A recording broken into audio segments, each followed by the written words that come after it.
Big news to all Game of Thrones fans. House of the Dragon is a major success. What does that mean going forward for the series and also for the universe? Well, I'm going to break that down right now.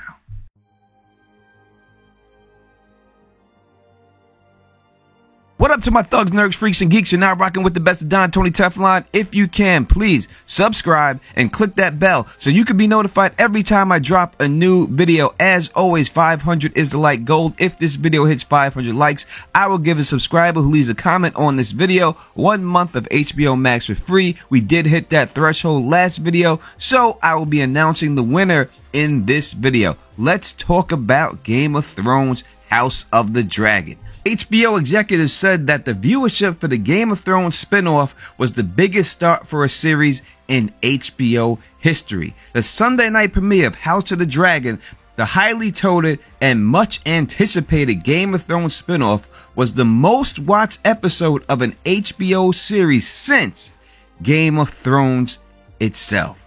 The cable network announced this episode across its platforms, including the cable network and its streaming service HBO Max.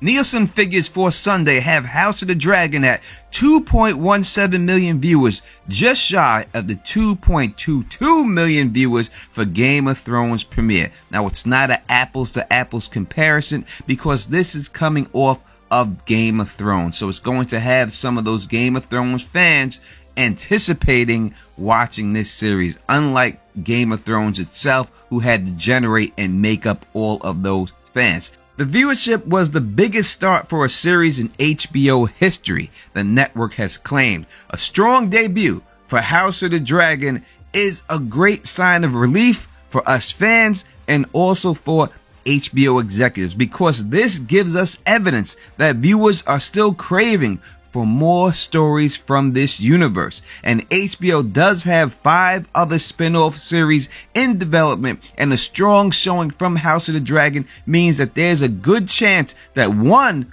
2, maybe even 3 of these series. 2019, the series shattered viewership records, but also suffered from the last season's backlash from critics and fans alike. Now, some people associated with the show, including the writer and creator of this universe, George R.R. Martin, were concerned that the backlash would turn off viewers from giving House of the Dragon a chance. And I have talked to many people who have said that they refuse to watch this show because of the way that Game of Thrones has ended. The prequel does take place 200 years before the original events of the series, House of the Dragon, which benefited from the lavish marketing campaign with that big Times Square display and everything else. I think it was the best campaign for a new TV series that I have seen, and no doubt that that got people hyped up to go out and watch House of the Dragon. The numbers for House of the Dragon were significantly higher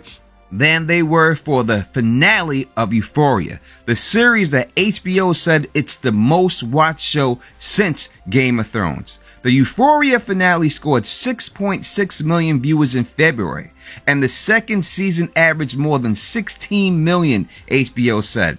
The House of the Dragon total dwarfed the third season's finale of HBO's Succession, which led all series in Emmy nominations this year.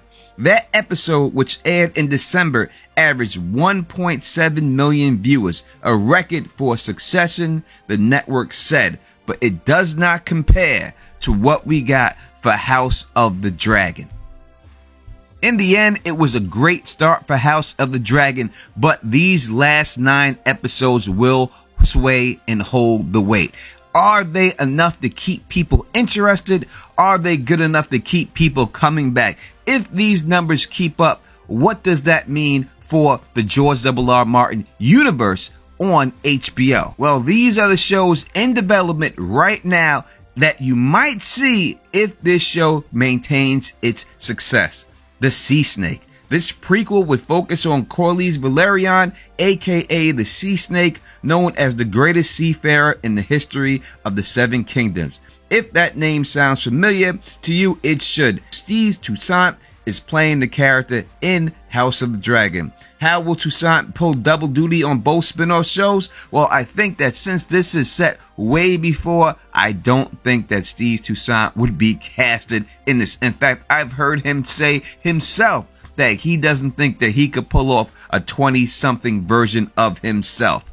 Another project reportedly in development at HBO was set about 1,000 years before the events of Game of Thrones and would follow Princess Nymeria, an ancestor of House Martell who founded Dorne. Known as a true warrior, she was such an iconic figure in the world of GOT that two characters from the original series, one of the Sand Snakes, Nymeria Sand, as well as Arya's direwolf, were named after her, and that show would be titled 10,000 Ships.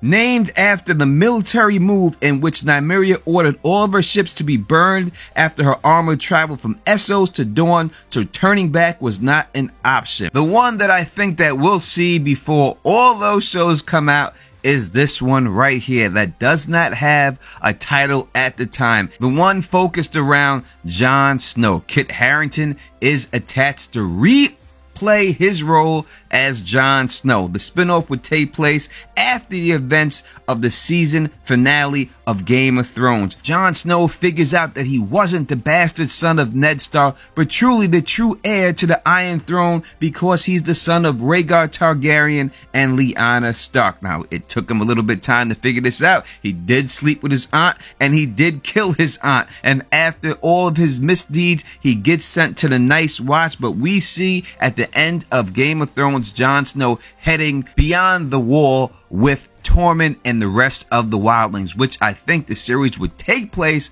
beyond the wall, and we'll see if other characters from the show of Game of Thrones, like Arya Stark, Sansa Stark, would make cameos in this show. HBO is reportedly developing a series based on Martin's Tale of Duncan Egg novellas about an iconic knight, Sir Duncan the Tall, and his squire Egg, who was destined to become King Aegon V Targaryen. This prequel is set 90 years before Game of Thrones and is helmed by Steve Conrad.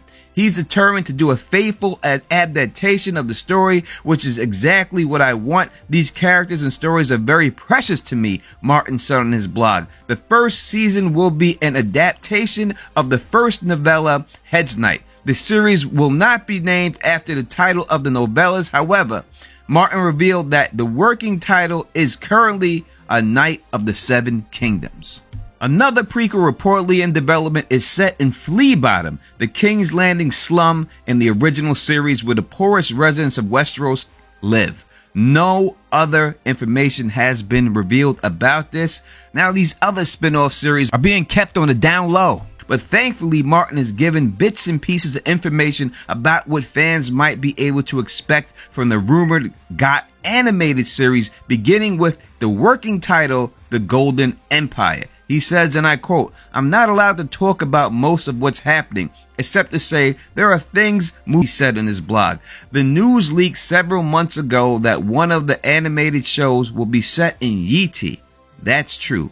Our working title is The Golden Empire. We have a great young writer on that one too, and I think the art and animation is going to be beautiful. I would tell you more if I could. I don't think I can say a word about the other animated series yet. And that's all we have so far. So if you want to see all these shows, there's one thing you can do to help the process, and that's watch House of the Dragon. Every week I'm going to come on and I'm going to do this live and break down all of the TV show ratings so you can see exactly where your favorite TV shows stack up against the others. It's a new series I'm starting, and I'll be starting it this week. So look forward to that, and make sure that you subscribe so you can be notified every time I do go live and every time I upload a new video. As always, the pregame show, 6:30 p.m. Eastern, every Sunday until 8:30 p.m. I'll be there with a bunch of guests, not just YouTubers, I promise you that, for leading up to House of the Dragon. And the winner of this gift card, HBO Max, is Batgirl. Thank you for subscribing to the channel. Hit me up on Teflon TV on Facebook. Send me your email address and I'll send that right out to you. And if you like the way I do this, please thumbs up this, spread this across the realm, and of course, subscribe. And until next time, you know who it is. Peace and stay sexy.